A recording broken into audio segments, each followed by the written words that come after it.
누군가가 당신에게 상처를 주었습니다. 시간이 흘렀지만 마음은 쉽게 풀리지 않습니다. 그런데 어느 날 상대가 조용히 다가와 말합니다. 미안해. 이 한마디면 모든 것이 괜찮아질까요? 왜 우리는 사과를 원할까요? 많은 사람들은 사과란 잘못을 인정하는 말이라고 생각합니다. 하지만 사과가 그보다 훨씬 더 중요한 의미를 가진다고 이야기합니다. 사람들이 진정으로 원하는 것은 잘못을 인정하는 말보다 자신이 받은 상처가 이해받았다는 느낌입니다. 누군가가 당신에게 말합니다. 미안한데 어쩔 수 없었어. 그리고 또 다른 사람은 말합니다. 그때 내 행동 때문에 많이 힘들었겠구나. 정말 미안해. 두 문장은 모두 사과입니다. 하지만 우리의 마음은 같은 반응을 보이지 않습니다. 그 이유는 사과에는 공감이 담겨 있어야 하기 때문입니다. 상대의 감정을 이해했다는 신호가 있어야 비로소 상처는 조금씩 풀리기 시작합니다. 사람은 사실보다 감정을 먼저 기억하는 존재입니다. 흥미롭게도 사과는 잘못을 지우는 행동이 아닙니다. 이미 일어난 일은 없던 일이 될 수 없습니다. 하지만 사과는 그 기억의 의미를 바꿀 수 있습니다. 나는 혼자 상처받은 것이 아니었구나. 상대도 그것을 이해하고 있었구나. 이런 생각은 분노를 조금씩 내려놓게 만듭니다. 반대로 형식적인 사과는 오히려 상처를 더 깊게 만들 수 있습니다. 네가 그렇게 받아들일 줄은 몰랐어. 기분 나빴다면 미안. 이런 말은 잘못보다 감정을 부정당했다는 느낌을 줄 수 있습니다. 그래서 사람들은 사과를 받아도 용서하지 못하는 경우가 있습니다. 좋은 사과에는 공통점이 있습니다.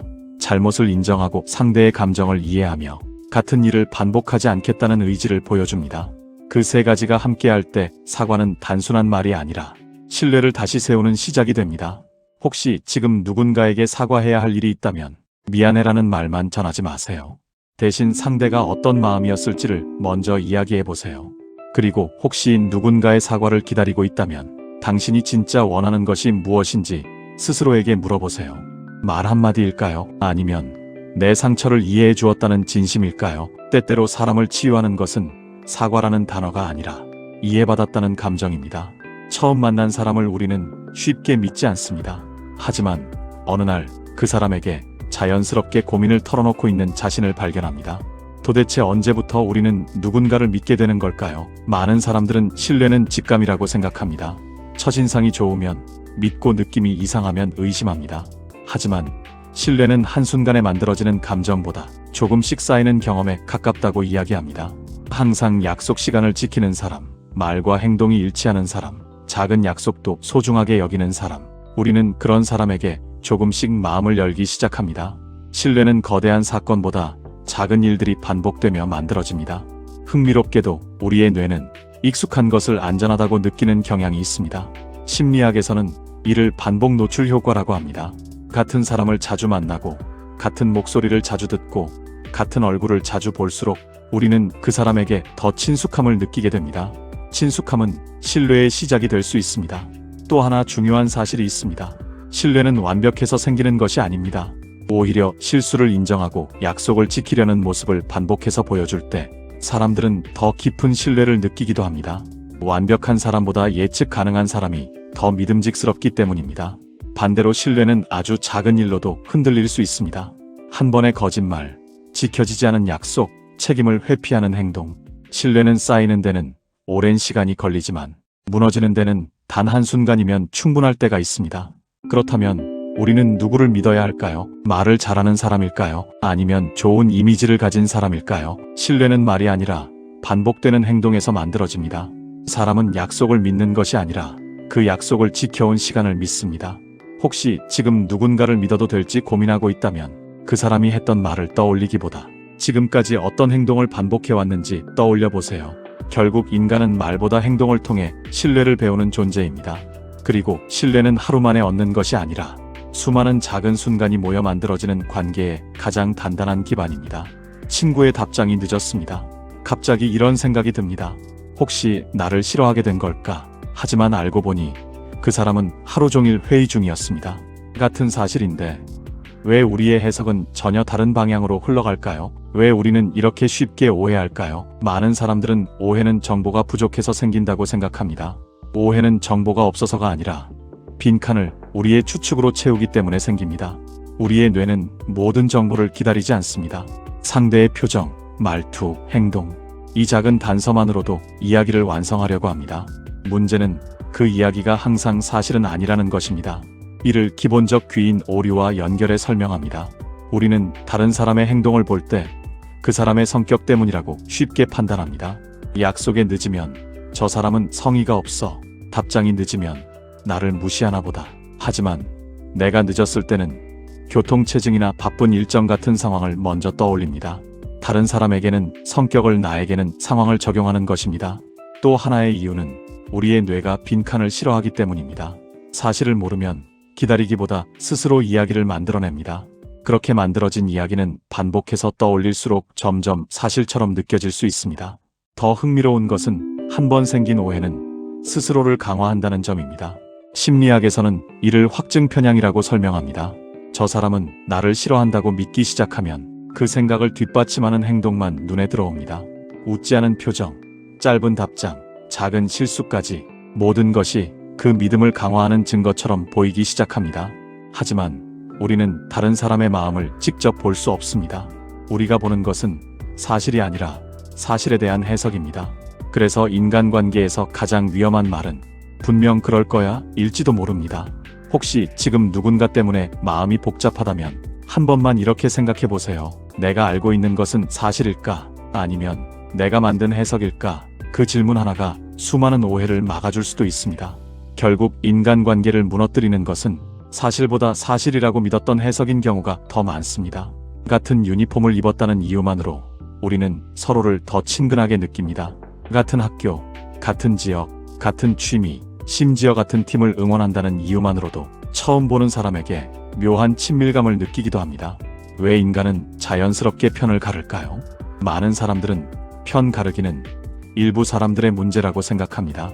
하지만 그것이 인간이라면 누구나 가지고 있는 본능적인 경향일 수 있다고 설명합니다. 우리는 혼자 살아가기보다 집단 속에서 살아남도록 진화해 왔기 때문입니다. 심리학자 앙리 타지펠은 아주 흥미로운 실험을 진행했습니다. 서로 알지도 못하는 사람들을 아무 의미 없는 기준으로 두 집단으로 나누었습니다.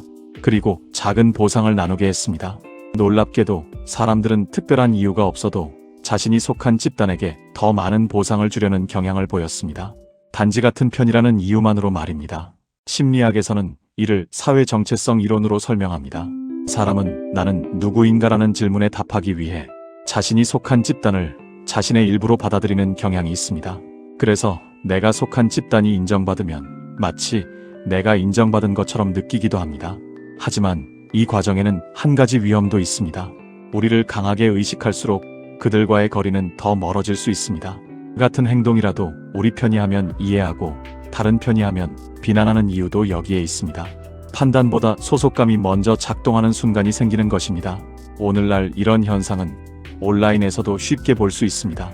팬덤, 정치, 스포츠, 게임, 우리는 자신도 모르게 어느 한쪽의 입장에서 세상을 바라보기 시작합니다.